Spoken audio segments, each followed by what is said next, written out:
everybody, Eddie Inzauto, GamerNode.com, and today I'm taking a look at Legends Untold, a cooperative cave delve for 1 to 4 unlikely heroes. Now this is an adventure card game, or light RPG in a way, that is currently on Kickstarter, and by the time this video is live, it should have about a week left to go. It will be funded, because it's pretty awesome. That's usually the reason that these games get funded. So this is a sort of game that was designed for people who are interested in bigger adventures like tabletop RPGs, but didn't have the time. So hence the adventure card game, much like Pathfinder or Warhammer Quest, the adventure card game. Except this one has a few interesting aspects that I think make it stand out. So Legends Untold will come with a variety of different packs, essentially. So today we're looking at the caves. So I have a location deck here that shows us a bunch of different cave segments, which is the main thing that I really like about this game and that makes it stand out, is that it gives you this visual spatial element that I think is missing in a lot of the abstracted adventure card games that you see out there that sort of miss the mark in that sense. So gamers will find themselves either playing a game with miniatures, with tile laying, something like Castle Ravenloft or any of the Dungeons and Dragons sort of dungeon crawl games. Things like Descent, things like Level 7 Omega Protocol, Shadows of Brimstone, Myth, all of these games that are bigger and more involved. Or they'll have the adventure card games, which take away the visual representation of what players are doing. And I think the goal, or at least one of the goals in Legends Untold, was to accomplish both ends of this spectrum in one game. And I think they've done a really excellent job. And I'm really excited to see what comes out of this game. And I've already given you sort of my feelings on the game right off the bat.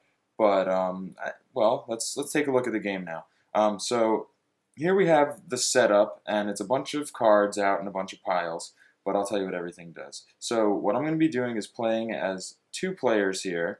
This would be a 2-player game, the Forge Hand and the Farm Hand. And then these are 2 other characters who come with this particular set that I have. And these cards are not final. This is all just prototype material. They're laminated pieces of paper, essentially. So there you can see my light. But they will be on good card stock in the final version. We're going to dump these 2 guys because they're out of here, but they'll have cards that size that say Hero Occupation. Those will go out of here. And now we have our Farm Hand and our Forge Hand who are going to be going through a dungeon. And what you'll do is each player will choose a character, and then they get a weapon, which goes to the side here and has some weapon stats for when you roll dice to do your attacks. They have an upgrade side, because you can upgrade your weaponry as you go through different delves and adventures and such. So that will change your stats on that weapon. Then you have your standard dagger that's part of every character's card, as well as their particular attributes, which are used for a number of different tests throughout the game. And the game operates basically on a 3d6 system. You're going to be rolling a lot of 3d6s, like these giant ones I have here. And that is the only particular drawback that I kind of felt with this game, is that I felt like a lot of times I was rolling dice. I was just rolling these 3d6, and maybe some people might call that, a dice fest. Ooh, that's a good roll. We'll leave it on that. Where's that? Scary to some people, I don't know. And then in addition to your weapon and your character card, you can also get what are called outfits, which is essentially armor cards, and kit, which are other accessories and things that'll help you on your adventure. Below your character card and weapon and the things that are on your person, you keep what are called talents. And there are 2 types of talents in this game. There are weapon talents, which are related to a particular weapon that you can only use if you're carrying that weapon, as in the rapid shot here, which corresponds to the bow and arrow, and the power strikes here, which correspond to this axe. And on every card, you have multiple abilities within that talent. So here, with this card, I can do speed shooting, which will let me make multiple ranged attacks, and then I would tap this card and then have to refresh it later. Or, if I never did that, I could do a follow-up, which lets me immediately make another attack after my attack, and then I would flip it over, and then I would also have to refresh that later. Then there are your skill talents, and these are just essentially special abilities that will help you during your adventure, and they can be used at any time during your exploration, or at particular times. What they'll tell you exactly when to use it on these cards, and some of them refer to when you're in combat, some of them refer to when you're in a particular location that has a certain icon on the card, meaning you're in an area that you have some sort of mastery of or some sort of expertise in. And these can also be tapped and flipped and whatever. And these are actually your hit points. So when you get hit, you'll lose a card. You'll what's called drain them. This would be exhausting, and then flipping them is drain. And then once you're down to no talents, the next hit you take drains your character, and then he's out until you can bring him back at a recuperation phase. So these are my two characters. I'm going to just split those over, and I'm not going to play through the game. I got used to that after my last video, but basically the game starts with your scenario card, which tells you how to set up your adventure deck, which is the main component that will tell you what's happening throughout the adventure, and then give you a goal that you're going to have to meet. So this particular one says remove the boss and deputy, and your goal is to find these two items in the adventure deck after or before resolving at least 5 locations. And then this gives you a time that you have to complete this quest. And it says resolve the event on this card, but what it really means is resolve the event on the 6th card that comes out of this event deck. So you'll be told to spend time at certain junctures during the adventure. And at that point, these are just more of these cards, but what they do is they double as a timer. They have this little hourglass icon. So I may spend a time doing some action, and then maybe I'll spend a couple more. And then finally, if I get to the last one, it's not the end of the campaign here. It's you flip it, and then you'll do this event. This would be a slip and fall. The hero in the guard position falls and injures themselves, reducing their grace to 1 for the rest of the scenario. And then you take this away, and you go on again, starting with a new timer stack of event cards, essentially. So this is what sets you out on your adventure. And you have your adventurers, and then you play your start card from the location deck. And the game is all about moving from location to location and experiencing what happens there. So you choose an exit on the card that you're on. You resolve any barriers that you encounter along the way, and we'll get to those in a second. And then based on where you come out, you look at the lightness or darkness of the exits, and you have to make a roll for the next card that you go on to based on that. So here we're sort of at a middle level brightness. It's called ambient. And if we were to go through there, we can choose to sneak, which gives us a little bit of an easier time making our check coming into the next location. You would match up as best you could the brightness of the next area. So here we would have 2 ambient ones. And these cards, they can connect like at a corner and then like this. So the map is very dynamic just from these playing cards, which is really cool. So each time you go through one of these campaigns, it's going to be pretty different because of the way the cards come out. So here, you would come out on the same brightness level, And then when you go into that location, you make another 3d6 check to see what status your party is in, whether you're alert and ready to encounter anything that comes your way. Bold, which is just kind of standard walking through, alert being something that gives you extra bonuses, or careless, which gives you impairments to future rolls and events. So that's a really interesting mechanic there. And each new card gives you new numbers to deal with. So this card is much more difficult to sneak your way in. This card is a little bit easier than that one. The one that we pulled first was much easier. But you see they all have different numbers, and they all have different things going on them. So let me put a few out. So we have like a little bit of a map here. And when you go into these locations, after you've resolved your alertness level, you will then encounter certain things on the card. Some of them are just icons that relate to some of your abilities and tell you what type of a location it is, while others give you specific instructions. This one has a discovery, which is something you'll find in the event deck. And this here, we just pulled that discovery right off the bat. What you'll do when you encounter these icons is you'll choose cards until you find a matching card to that icon, and then you'll encounter the card. And oftentimes they'll give you different checks, like this coerce check with a modifier on it. You'll roll your 3 dice when you come across these things with your skill. So like here's a 6, 7, 8, plus my will is 10, minus 1 is 9. I would have gone way down here on the bottom. I got the worst roll. And there are a lot of things like that. There are also, this is another discovery. This is a trap. So sometimes you'll trigger a trap. And this is where some of your alertness can come into play. For example, this trap, if you are careless, all 4 of your party members will take a damage. And then you have to roll your dice based on these particular checks.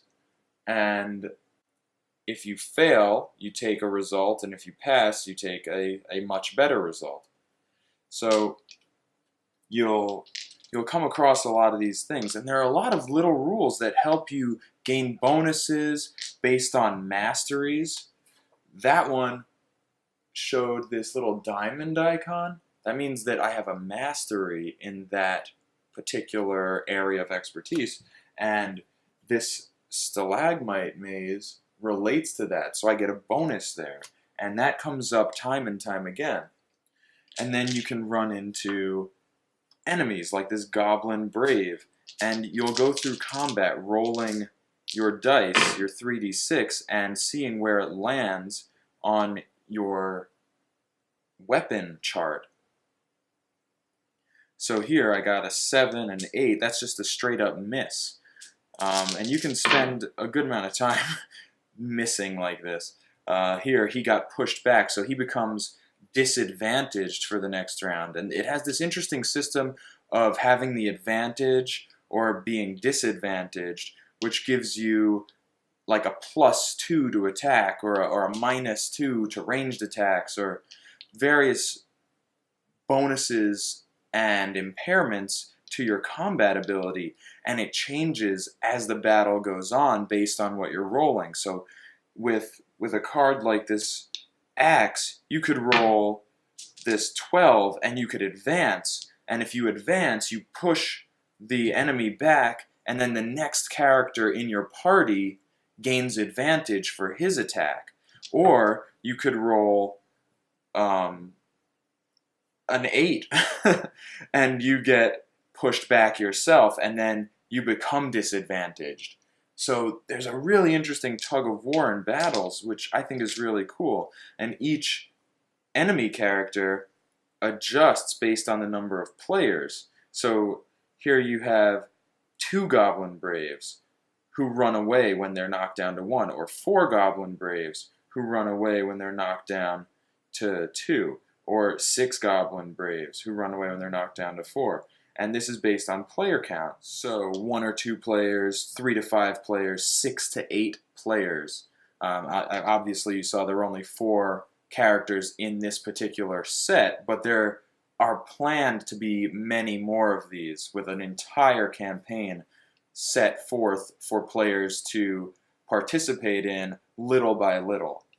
And each one, obviously, can be played multiple times. This particular set itself has, I think, 8 separate scenarios that you can play through, and they play out differently each time. So you can fight. There are other things that happen.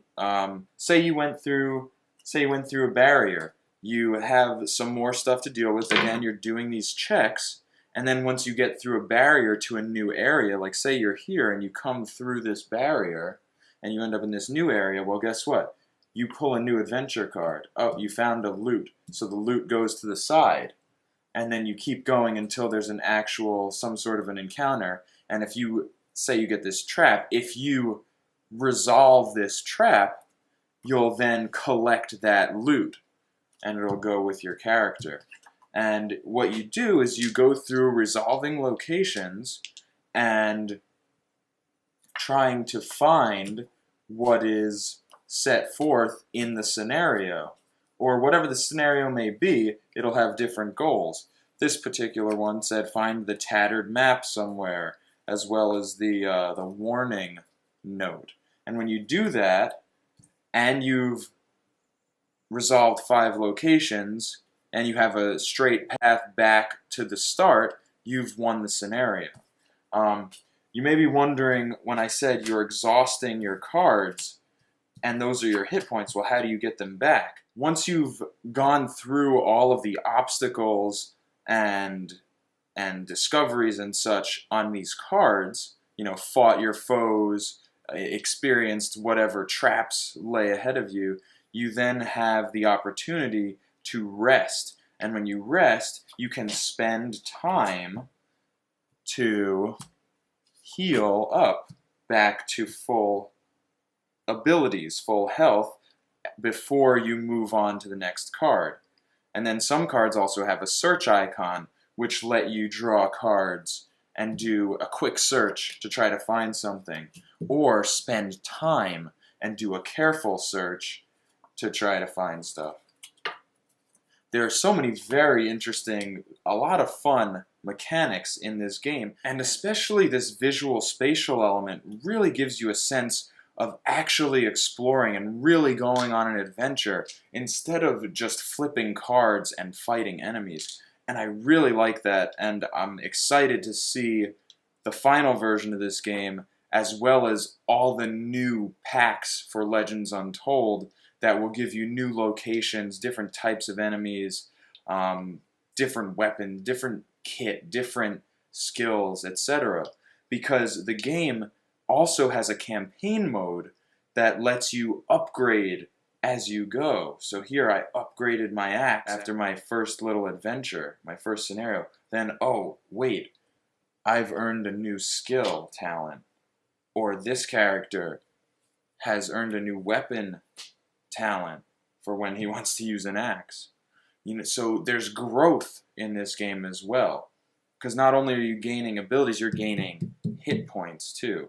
And as you go through the campaign, I expect things will become more difficult, and you'll need to build these characters up. And I think that there's really a lot of potential in this system that can be really taken advantage of to produce a fun adventure sort of gameplay experience.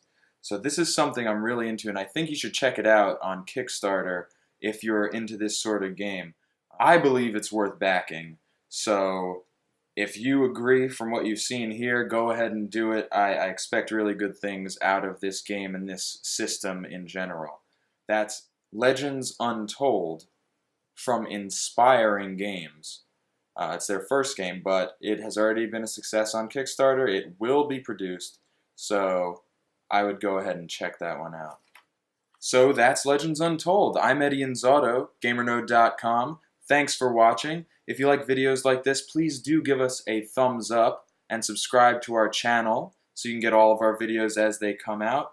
Like us on Facebook at facebook.com/GamerNode, and follow us on Twitter at GamerNode. Of course, go to GamerNode.com and keep it here. We'll see you next time. Have fun out there.